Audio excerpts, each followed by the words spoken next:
Bismillahirrahmanirrahim. Assalamualaikum warahmatullahi wabarakatuh. Saya Amalia Fajrin Latif, mahasiswa keperawatan kelas C 2019 Universitas Muhammadiyah Gorontalo. Pada video kali ini saya ingin menjelaskan tentang siklus bencana.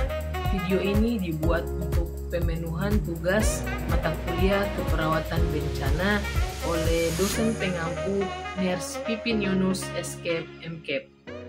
Secara umum terdapat 3 siklus penanggulangan bencana. Yang pertama ada prabencana, yang kedua saat bencana, dan yang ketiga pasca bencana. Dalam fase prabencana ini mencakup kegiatan yang pertama pencegahan dan mitigasi, kemudian yang kedua ada kesiapsiagaan. Dalam pencegahan dan mitigasi ini merupakan tahap awal penanggulangan bencana untuk mengurangi maupun memperkecil risiko dari bencana. Kegiatan yang dapat kita lakukan dalam pencegahan dan mitigasi ini yang pertama itu kita dapat melakukan penyuluhan dan sosialisasi mengenai waspada bencana. Kita juga dapat menyebarluaskan brosur-brosur waspada bencana.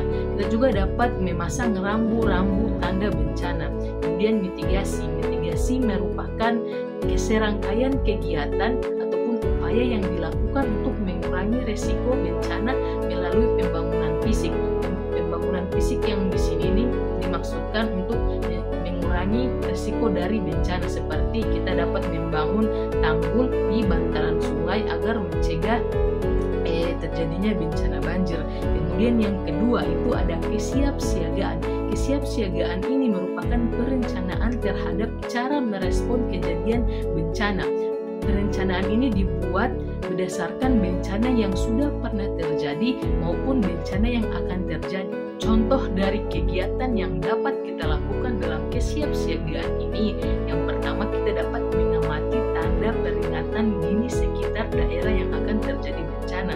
Kemudian kita dapat mengenali jalur evakuasi menuju zona aman. Tujuan ini untuk meminimalisir korban jiwa dan kerusakan sarana pelayanan yang ada di sekitar daerah bencana. Siklus yang kedua yaitu saat bencana. Saat bencana kita dapat melakukan tanggap darurat bencana. Tanggap darurat bencana ini merupakan serangkaian kegiatan yang dilakukan dengan sesegera mungkin pada saat kejadian bencana, meliputi kegiatan penyelamatan dan evakuasi korban, penyelamatan harta benda, kemudian pemenuhan kebutuhan dasar, dan perlindungan pengurusan pengungsian.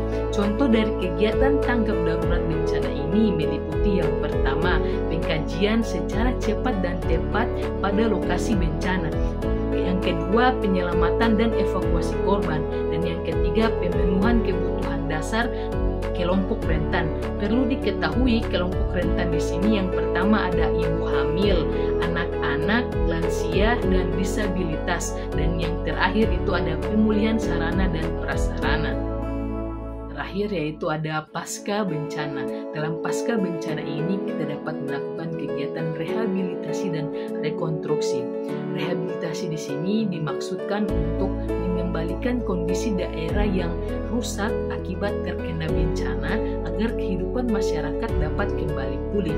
Kegiatan yang dapat kita lakukan dalam rehabilitasi ini meliputi perbaikan lingkungan daerah bencana dan sarana prasarana umum. Kemudian yang paling utama itu pemulihan psikologis bagi masyarakat yang terdampak akibat bencana.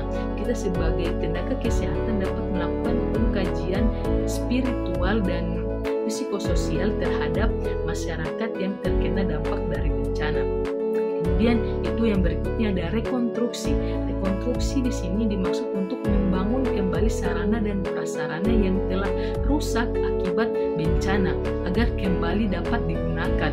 Contohnya kita dapat melakukan pembangunan kembali sarana sosial berupa sarana berupa tempat-tempat ibadah seperti masjid, gereja, pura dan lain sebagainya. Kita juga dapat membangun kembali sekolah, balai adat dan lain sebagainya dengan bahan yang lebih kuat dan tahan lama dari bencana.